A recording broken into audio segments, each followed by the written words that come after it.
हाय students, ये physics कॉर ma'am this side. आज मैं बेटा बहुत ही सेंसिटिव टॉपिक पे आपसे बात करने आई हूँ और एज अ मैम नहीं, एज अ फ्रेंड बात करने आई हूँ। ऐसी बहुत सारी चीज़ें होती हैं जिनके साथ हम जूझते हैं बट वो हम किसी के साथ शेयर नहीं कर पाते हैं। तो आज आपकी मैम आपके साथ बहुत सारी ऐसे एक्सपीरियंसेस को शेयर करने वाली है।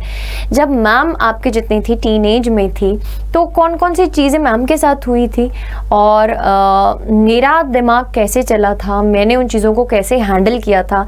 तो आज हम बहुत सारे अच्छी चीज़ों पे एंड सेंसिटिव टॉपिक्स पे बात करने वाले हैं जो कि आपको बहुत पसंद आने वाली है। बिकॉज कहते हैं ना यार, एक फ्रेंड्स टॉक। आज मैं आपकी एक फ्रेंड बनकर आई हूँ। So welcome all of you to the Adda platform, starting with today's not class but I will say a talk session, how to manage relationships, addictions and parental pressure। बेटा जब हम क्लास 11th में आते हैं ना, या फिर मैं बोलूँ एक टीन एज में आते हैं, तो बहुत सारी ऐसी चीज़ें होती हैं जो हम पेरेंट्स के साथ भी शेयर नहीं कर पाते। और जो हमारे फ्रेंड्स होते हैं ना, उनके साथ हम बहुत सारी ऐसी चीज़ें शेयर कर लेते हैं जो हमको ऐसा लगता है कि हम अगर पेरेंट्स के साथ शेयर करेंगे तो प्रॉब्लम हो जाएगी। तो ऐसा बहुत सारी स्ट्रेस भरी चीज़ें आती हैं हमारी ज़िंदगी में। जैसे कि आप देख सकते हो यहाँ पे school work, students loan, depression, mid terms के पेपर, बहुत सारी असाइनमेंट्स, ग्रेड्स की टेंशन, कॉन्फिडेंस की टेंशन की यार थोड़ा सा ऐसा लगता है कि लैक ऑफ कॉन्फिडेंस हो रहा है। यानी कि मैं बोलूँ कि बहुत सारा काम देखने को मिल रहा है। हमको स्ट्रीम कौन सी चूज़ करनी थी, कहीं हमने गलत स्ट्रीम तो नहीं चूज़ कर ली। बहुत सारी ऐसी चीज़ें ना दिमाग में दौड़ती हैं, एकदम ऐसा दौड़ती मतलब फुल स्पीड में दौड़ती हैं। तो बेटा इन सब चीज़ों के साथ कैसे हैंडल करना है, इनमें से कुछ 3 टॉपिक्स मैं ऐसे आपके लिए चूज करके लेकर आई हूँ जिनके ऊपर मैं आज आपके साथ बात करने वाली हूँ। ठीक है, सो सबसे पहला टॉपिक है पेरेंटल प्रेशर। पेरेंटल प्रेशर बेटा लाइफ में एक ऐसा टाइम आता है जब हम सब ये पेरेंटल प्रेशर को फेस करते हैं। ठीक है, हमको ऐसा लगता है कि हमारे ऊपर बहुत ज़्यादा प्रेशर आ रहा है, बहुत ज़्यादा पेरेंट्स जो है वो हमसे बहुत ज़्यादा एक्सपेक्ट कर रहे हैं। क्या हम उनकी एक्सपेक्टेशंस पे खरे उतर पाएंगे? क्या हम नीट क्रैक कर पाएंगे? क्या हम जेईई क्रैक कर पाएंगे? क्या हम उनके ख्वाब पूरे कर पाएंगे? हमको खुद पे ही डाउट होना स्टार्ट हो जाता है। जब तक मैं क्लास 10th की बात करूँ ना बेटा, तो क्लास 10th में फिर भी चीज़ें बहुत स्मूथ चलती हैं। बट जैसे ही आप क्लास 11th में आ जाते हैं ना, तो ऐसी बहुत सारी चीज़ें होती हैं जिनमें हमको खुद पर ही शक होने लगता है कि क्या हम सच में अचीव कर पाएंगे जो हमारा पेरेंट्स हमारे बारे में सोच रहे हैं। तो उसमें हमको ऐसे लगने लगता है कि ना पेरेंट्स हम पर प्रेशर डाल रहे हैं। बट आप मुझे चैट बॉक्स में बताइए, क्या सच में आपको ऐसा लगता है कि क्या आपको पेरेंट्स की तरफ से कुछ प्रेशर आ रहा है? क्या आपने जो नॉन मेडिकल फील्ड कुछ भी ली वो आपके इंटरेस्ट से ली, या आपको ऐसा लगा कि आपके पेरेंट्स ने आपको फोर्स किया ये चीज़ लेने की? तो बेटा मैं आपको एक बात बता दूं, ये जो पेरेंटल प्रेशर वाली थिंग है ना, ये हम सबको लगती है कब? टीनेज में। बट जैसे जैसे हम बड़े होते जाते हैं ना, हमको पता चलता है कि पेरेंट्स एक्चुअली कभी भी हम पर प्रेशर नहीं डालते बेटू। They always want to protect us. वो जानते हैं कि आगे आने वाली लाइफ कैसे होने वाली है। जब आप सोसाइटी में निकलने वाले हो तो आप किन किन चीज़ों को फेस करने वाले हो। आपका करियर अच्छा नहीं हुआ तो आपको क्या क्या फेस करने को मिल सकता है आगे फ्यूचर। बेटा वो आपको हमेशा प्रोटेक्ट करते हैं। तो जो उनकी प्रोटेक्शन है ना, ये एक उम्र ऐसी होती है, टीनेजर की उम्र, कि उसमें हमको ऐसा लगने लगता है कि पेरेंट्स हमारे ऊपर प्रेशर डाल रहे हैं। बट एक्चुअली ऐसा बिल्कुल भी नहीं होता। ट्रस्ट मी, जब मैं तुम्हारी एज की थी, जब मैं नई क्लास 11th में आई थी, मुझको भी ऐसे ही लगता था यार पेरेंट्स मुझको हर चीज़ में टोकते जा रहे हैं, है ना। बट ऐसा नहीं था। अब आज मैं अगर उस टाइम पर वापस जाऊँ ना और मैं सोचूं कि जो उन्होंने मुझे टोका और जो उन्होंने मुझे सही रास्ते पर रखा, उसकी वजह से ही आज मैं आप लोगों के सामने खड़ी हूँ। मैंने अपनी लाइफ में जो भी अचीव किया, मैं उसका पूरा का पूरा क्रेडिट अपने मम्मी पापा को देना चाहती हूँ, है ना। ऐसे ही अगर तुम भी ये चीज़ समझ जाओगे अभी कि जो तुमको पेरेंट्स रिस्ट्रिक्शंस लगाते हैं, या फिर अगर वो तुमसे कुछ एक्सपेक्ट कर रहे हैं, तुमको बोल रहे हैं बेटू कि तुम पढ़ो, पढ़ाई करो, भाई तुमको कुछ और नहीं करना, सिर्फ पढ़ने के लिए तो बोल रहे हैं, है ना, सिर्फ रेगुलर रहने के लिए तो बोल रहे हैं। तुमको तुम्हारे ऊपर इतने पैसे खर्चते हैं, तुमको कोर्सेज लेकर देते हैं, तुमको किताबें, बुक्स, जो चीज़ चाहिए तुमको लेकर देते हैं। बट वो क्या तुमसे एक्सपेक्ट करते हैं कि तुम उनकी रिस्पेक्ट करो, वो जो बोल रहे हैं तुम उनको सुनो, तुम उनकी बात मत काटो। बेटा पेरेंट्स से ऊपर लाइफ में कभी कोई भी नहीं होना चाहिए, ठीक है? एक बात को दिमाग में बिठा लो, है ना? लाइफ में if you want to be successful, then after getting successful, ये जो आपको यहाँ पर जो लेकर आए हैं ना, इनको आपको कभी भी नहीं भूलना, ठीक है? They always protect you in every situation. Life में जब आप कामयाब होंगे ना, तो सबसे ज़्यादा उस कामयाबी पर अगर कोई खुश होता है ना, तो वो आपके पेरेंट्स होते हैं। और बाकी भी खुश होते हैं, मैं ऐसा नहीं बोल रही, बाकी लोग भी शायद खुश होंगे, बट सबसे ज़्यादा जो खुशी होती है आपके सक्सेसफुल होने पर, वो आपके पेरेंट्स की खुशी होती है। तो हर एक की लाइफ में बेटा ऐसा एक मोड़ आता है जब हमको लगता है कि पेरेंट्स हमारी सुन नहीं रहे हैं। बेटा वो सुन इसलिए नहीं रहे हैं बिकॉज वो आपकी भलाई चाहते हैं, वो आपका भला चाहते हैं, वो चाहते हैं कि आप सेट हो जाएं अपने करियर में। ये 11th और 12th वाला जो टाइम है, ये 2 साल बहुत क्रूशियल रहता है, बहुत ज़्यादा क्रूशियल रहता है, इसको प्लीज वेस्ट मत कीजिए।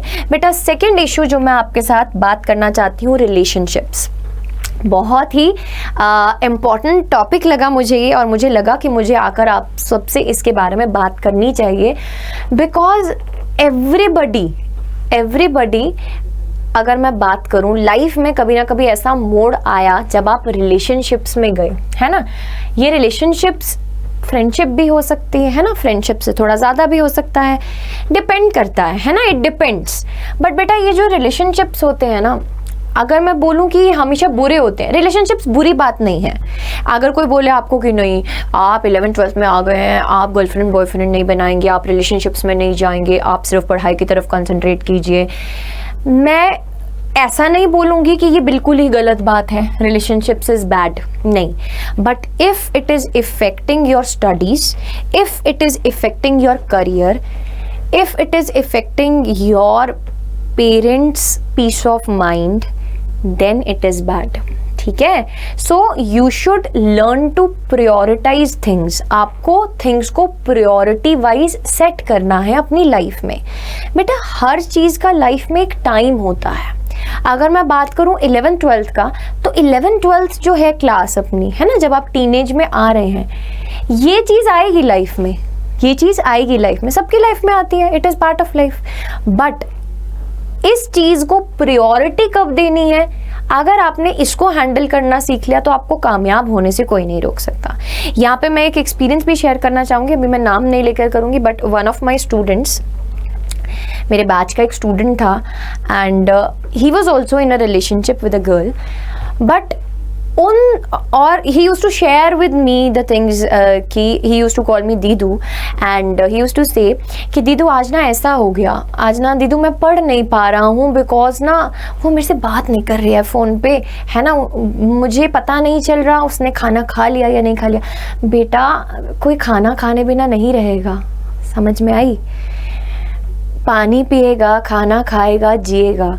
ये जो तुम अभी इतनी टेंशन लिए हो ना इन बातों की, इनसे थोड़ा निकलो, ठीक है? अभी अगर if you want this to be part of your life, अभी इस टाइम पर अगर मैं मानूँ 11th क्लास में है अगर कोई जो तुमको बहुत पसंद है, साफ साफ बोल रही हूँ, है अगर कोई जो तुमको बहुत पसंद है, बेटा आप दोनों को मिलकर मेहनत करनी है कि आप अपना फ्यूचर सेट कर सकें, आप अपना करियर सेट कर सकें, ठीक है? बाकी चीज़ें बाद में देखी जाएंगी। अभी फर्स्ट प्रायोरिटी क्या होनी चाहिए? अभी फर्स्ट प्रायोरिटी क्या होनी चाहिए? करियर होनी चाहिए।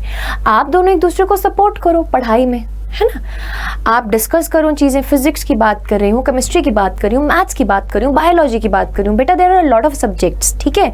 You need to discuss on certain things, not waste time, है ना, डू नॉट वेस्ट टाइम। बाकी चीज़ों के लिए बहुत वक्त है, बाकी चीज़ों के लिए बहुत वक्त है, बट ये वाला वक्त किसके लिए है? ये वाला वक्त सिर्फ और सिर्फ करियर को शेप करने के लिए है। So try to learn and try to give priority to the things at this point of time। इस टाइम पर आपकी लाइफ में आपको प्रायोरिटी किसको देनी है? आपको प्रायोरिटी सिर्फ और सिर्फ अपने करियर को देनी है। बेटा अगर आपके मम्मी पापा ख्वाब देख रहे हैं ना कि आप डॉक्टर बने, तो वो ख्वाब उनका सच हो इस पे आपको मेहनत करनी है। और बेटा उसमें इसको हर्डल नहीं बनने देना, ठीक है, उसमें इसको हर्डल जैसा नहीं बनने देना, ठीक है, उसमें इसको एक्सेलरेशन की तरह साथ में लेकर चलो।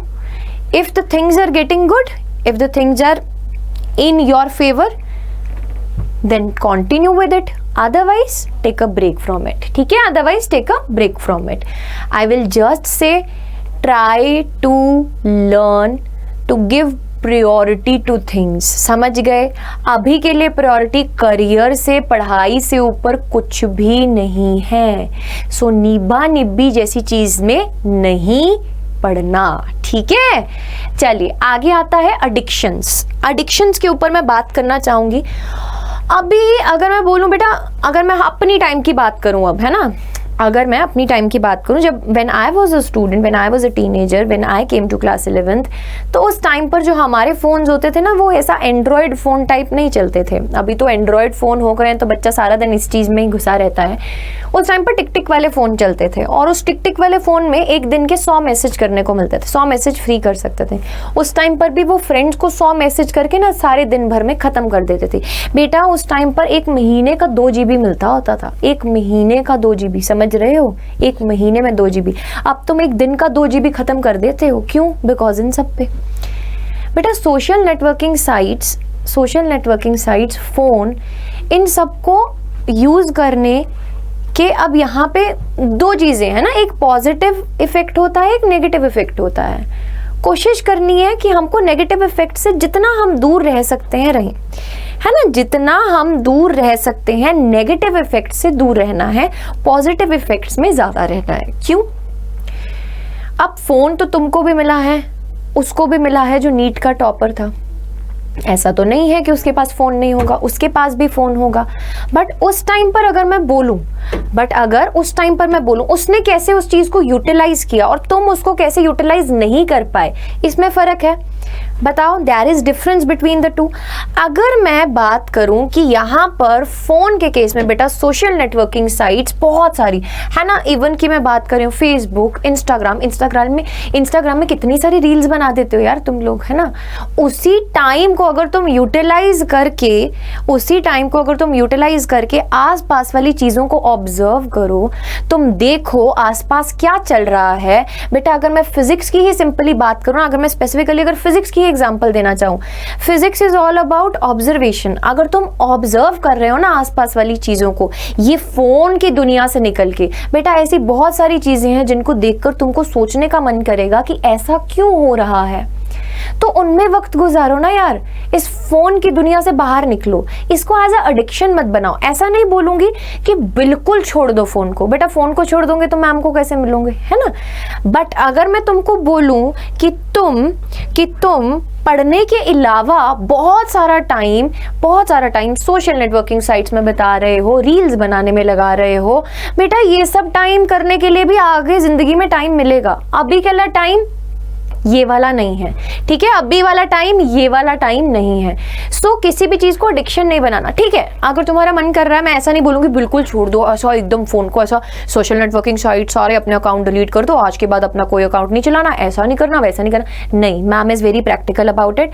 आपको एक दिन में अपना एक ड्यूरेशन सेट करना है कि हाँ ये आधा घंटा मैं इस चीज को देने वाला हूँ, ठीक है, क्योंकि फ्रेशन अप होना भी जरूरी है। चीजें ऐसा भी नहीं सिर्फ किताबी कीड़े बन जाओ। मैं कभी भी अपने स्टूडेंट्स को ये नहीं बोलती सिर्फ किताबी कीड़े बन जाओ, सिर्फ पढ़ना है, ऐसा नहीं।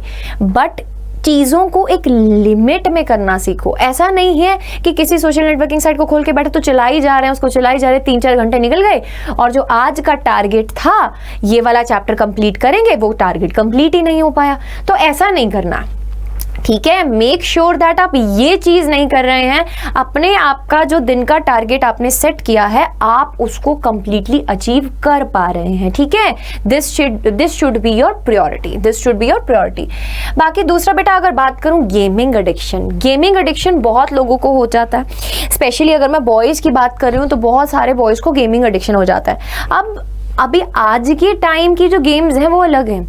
हमारे टाइम पे गेम्स पता कैसी होती थी, वो पेन फाइट वाली, है ना। और हमारी क्लास के जितने भी लड़के थे ना, जब एक टीचर जाती थी क्लास से और दूसरी टीचर का आने का वक्त होता था, बीच में थोड़ा सा टाइम मिलता था, बेटा सारे के सारे बच्चे करते पेन फाइट खेलते थे, है ना।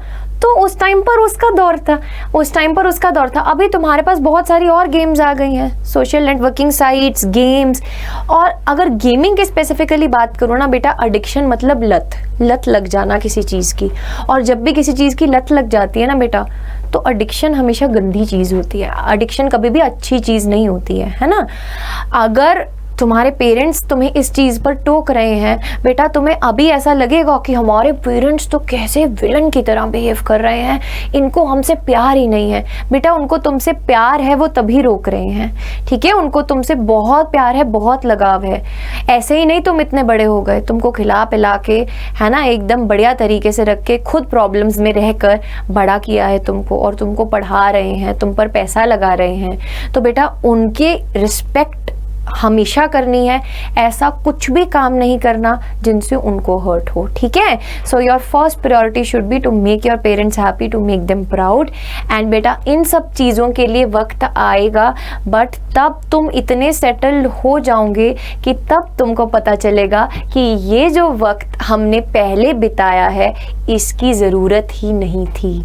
मतलब इन सब चीज़ों की कुछ इम्पोर्टेंस ही नहीं है। जैसे जैसे बड़े होते जाओगे तुमको पता चलेगा these all are addictions, these are not necessary things, ठीक है। ये necessity नहीं है, ये नेसेसिटी नहीं है।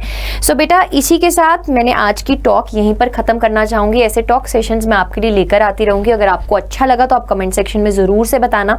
बेटा अब मैं आपको एक चीज़ बताना चाहूँगी, ये पूरी टॉक में अगर मैं बोलूँ तो ये कंक्लूजन निकल के आता है, ये जो 11th और 12th वाला टाइम है ना बेटा, ये बहुत क्रूशियल है। This is really crucial. अगर इसको अभी वेस्ट कर दिया ना बेटा, सारी की सारी ज़िंदगी आगे वेस्ट होने वाली है, ठीक है। सारी की सारी ज़िंदगी आगे वेस्ट होने वाली है।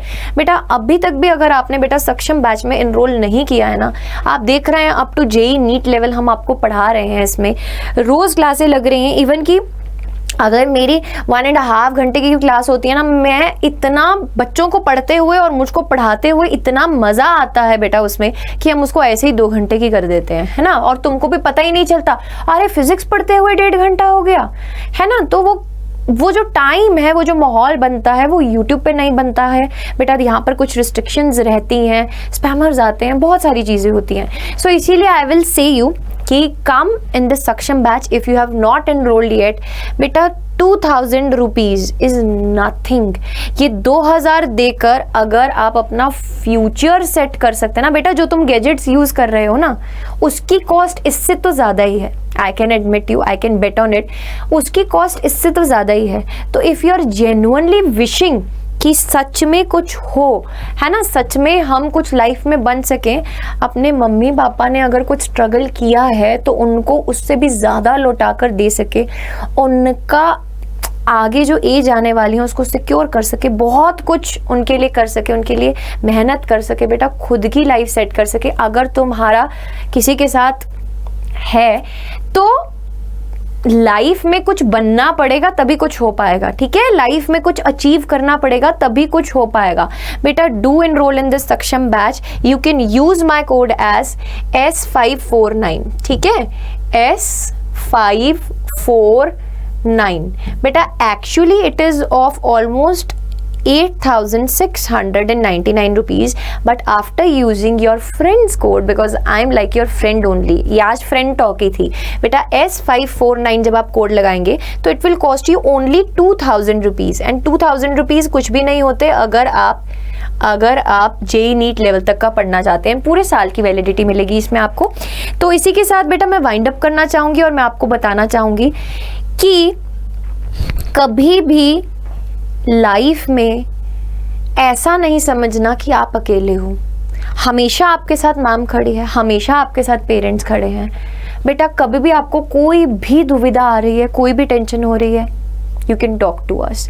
कमेंट सेक्शन में कमेंट करो अगर आपको सच में ये वीडियो रिलेटेड लगी कि हाँ मैम हम ऐसा करने वाले हैं, हम आपके साथ प्रॉमिस करने वाले हैं कि हम ये टाइम को वेस्ट नहीं करेंगे, हम इस टाइम को अच्छे से यूटिलाइज करेंगे और बहुत बढ़िया से अपने करियर को सेट करेंगे और अपने पेरेंट्स को और मैम को प्राउड करेंगे। So I will be looking forward in the chat box, आपके कमेंट्स में भी as well as comment section में भी मैं देखने वाली हूँ और आपसे पूछने वाली हूँ और आपको मैसेज करने वाली हूँ। बेटा जी ज़रूर से कमेंट करिएगा आज की क्लास कैसी लगी, आज की वीडियो कैसी लगी, और आप ऐसे किसी टॉपिक पे आप मेरे से और ज़्यादा चर्चा करना चाहते हैं तो वो भी मेंशन कीजिएगा। मैं आपके सामने आऊँगी अगली बारी। Bye bye all of you, take care.